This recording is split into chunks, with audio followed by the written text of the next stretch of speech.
سب سے افضل اور سب سے بہتر کہاں ہے زکوٰۃ نکالنا. ٹھیک ہے. اب ہم دیکھے بغیر کسی کو بھی دے دیتے ہیں. اب جو سائل مانگنے آیا یا کہیں سے آیا ہے نہ اس کو پہچانتے ہیں نہ ہم یہ جانتے ہیں کہ وہ مستحق بھی ہے کہ نہیں ہے زکوٰۃ لینے کا. یا پھر ابھی تو اس دور میں تو فراڈ کتنا ہوتا ہے. لوگ لباس بدل کر چہرے بدل کر مانگنے کے لیے نکل جاتے ہیں, وہ اپنے ہوتے بھی نہیں ہیں. تو ایسے لوگوں کو لوگ زکوٰۃ دیتے پھرتے ہیں اور تلاش کرتے ہیں کہ بھئی کس کو دی جائے. دیکھو کیا ہے سب سے زیادہ بہتر کیا ہے. دیکھو زکوٰۃ وغیرہ صدقات میں افضل یہ ہے کہ اولاً اپنے بھائی بہن کو دے. سب سے پہلے اپنے بھائی بہن کو دے کے پوری دنیا کو دیتے پھرتے ہیں اور گھر میں بھائی بہن جو ہے وہ بھوکے مر رہے ہیں. ان کے عید کے لیے ان کے گھروں میں فاقے ہیں, ان کی سحریاں اور روزے صحیح نہیں جا رہے ہیں, ان کی افطاریاں صحیح نہیں جا رہی, اور یہ بھائی ہے کہ لوگوں کو پیسے بانٹتا چلا جا رہا ہے. سب سے بہتر سب سے افضل یہ ہے کہ اپنے بھائی اور اپنی بہن کو زکوٰۃ دی جائے, صدقات دیا جائے. اگر وہ بھائی اور بہن زکوٰۃ اور صدقات کے لائق نہیں ہے, ان کو زکوٰۃ نہیں دے سکتے, مستحق نہیں ہے, تو پھر بھائی بہن کی اولاد کو پہلے زکوٰۃ اور صدقہ دیا جائے. اگر بھائی بہن کے اولاد بھی بھائی بہن کے جو اولاد ہے وہ بھی مستحق نہیں ہے تو پھر اپنے چاچا اور اپنی پھوپھی کو دیا جائے صدقات اور زکوٰۃ. اگر چچا اور پھوپھی بھی مستحق نہیں ہے تو پھر چچا اور پھوپھی کی اولاد کو دیا جائے. اگر وہ بھی مستحق نہیں ہے تو پھر ماموں اور خالہ کو زکوٰۃ دی جائے. اگر وہ مستحق نہیں ہے تو پھر خالہ اور ماموں کی اولاد کو زکوٰۃ دی جائے. یہ ترتیب ہے, اسلام نے یہ ترتیب رکھی ہے کہ سب سے پہلے اپنے بھائی بہن کو دیکھو, اگر وہ مستحق ہے تو ان کو زکوٰۃ دو, وہ مستحق نہیں ہے تو بھائی بہن کی اولاد کو دو. اگر وہ مستحق نہیں ہے تو پھر چچا اور پھوپھی کو دو, وہ مستحق نہیں ہے تو چچا اور پھوپھی کی اولاد کو دو, وہ مستحق نہیں ہے تو ماموں اور خالہ کو دو. اگر وہ مستحق نہیں ہے تو ماموں اور خالہ کی اولاد کو دو. اگر وہ بھی مستحق نہیں ہے تو پھر دوسرے جو رشتہ دار ہیں ان کو زکوٰۃ و صدقات دو.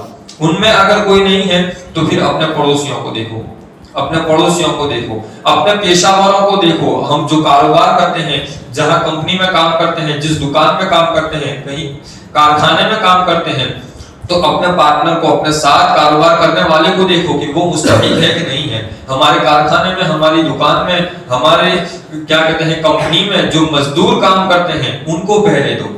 ٹھیک ہے. اگر رشتہ دار میں کوئی مستحق نہیں ہے تو پھر پڑوسیوں کو دو. نہیں ہے پھر اپنے گاؤں والوں کو دیکھو, اپنے محلے میں دیکھو, ان کو پہلے زکوٰۃ دو, پھر باہر پہنچو.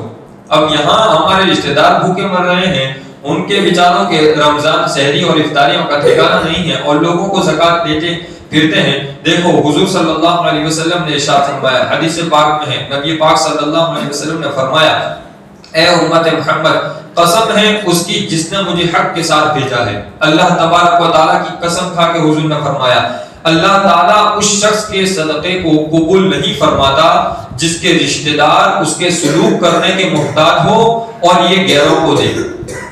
اللہ اس کے صدقے کو, اللہ کے رسول نے قسم کھا کے فرمایا کہ اللہ اس کے صدقے کو ہرگز قبول نہیں کرے گا جو اس کے رشتہ دار بھوکے ہو, محتاج ہو, ضرورت مند ہو اور دوسروں کو وہ صدقہ دیتا پھرتا ہے, دوسروں کو زکوٰۃ دیتا پھرتا ہے. اللہ اس کے صدقے کو قبول نہیں فرمائے گا. اور پھر فرمایا, قسم ہے اس کی جس کے دستے قدرت میں میری جان ہے, اللہ تعالیٰ اس کی طرف قیامت کے دن نظر نہ فرمائے گا, اس کی طرف اللہ نظر نہیں فرمائے گا. تو پہلے اپنے رشتہ داروں کو دے, پہلے اپنے رشتہ داروں کو, اپنے خاندان والوں کو دے. کل جن کا ذکر کیا ان کے علاوہ جن کو نہیں دے سکتے ان کو تو دینا ہی نہیں ہے, ماں باپ دادا دادی نانا نانی اور بیٹا بیٹی پوتا پوتی نواسا نواسی, ان کے علاوہ جتنے رشتہ دار ہیں ان سب کو پہلے دیکھو. اپنے بھائی بہن کو دیکھو کہ وہ مستحق ہے کہ نہیں ہے, ان کو پہلے دو, پھر باہر جاؤ. جو ترتیب کی ہے اسلام نے ان کو پہلے دیکھو. اگر ان کو نہیں دیکھیں گے, اگر رشتہ دار بھوکے ہیں اور دوسروں کو زکوٰۃ دی, تو اللہ کے رسول نے قسم کھا کے ارشاد فرمایا کہ اللہ اس کے صدقے قبول نہیں فرماتا. اللہ قیامت کے دن اس کی طرف نظر رحمت نظر نہیں فرمائے گا.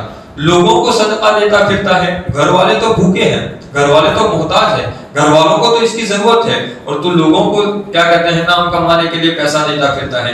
تو ایسا نہ کرے, پہلے اپنے رشتہ داروں کو دیکھیں اور پھر باہر زکوٰۃ نکالیں, انشاءاللہ ادا ہو جائے گی اور ثواب بھی ملے گا. اور رشتہ داروں کو زکوٰۃ دینے میں دیکھو کتنا بہتر ہے. افضل اور بہتر یہ ہے کہ رشتہ داروں کو زکات دی جائے. کیوں؟ باہر ہم زکات دیں گے کسی کو تو زکات ادا ہو جائے گی، بری الذمہ ہو جائیں گے، لیکن اپنے رشتہ داروں کو زکات دیں گے، مستحقین کو، تو زکات بھی ادا ہو جائے گی اور اللہ تبارک و تعالی حسن سلوک کرنے کا، رشتہ داری کا وہ ثواب بھی عطا فرمائے گا، دگنا ثواب اللہ دے گا. ایک تو زکات دینے کا ثواب، ایک ہم نے صلہ رحمی کی، اپنے رشتہ داروں کے ساتھ اچھا سلوک کیا، ان کی مدد کی، اس کا بھی اللہ ثواب عطا فرمائے گا. تو پہلے اپنے رشتہ داروں کو دیکھا جائے، پھر باہر دیکھا جائے. اللہ تعالی ہم تمام کے زکات و صدقات کو، خیرات کو اپنے بارگاہ عالیہ میں قبول فرمائے.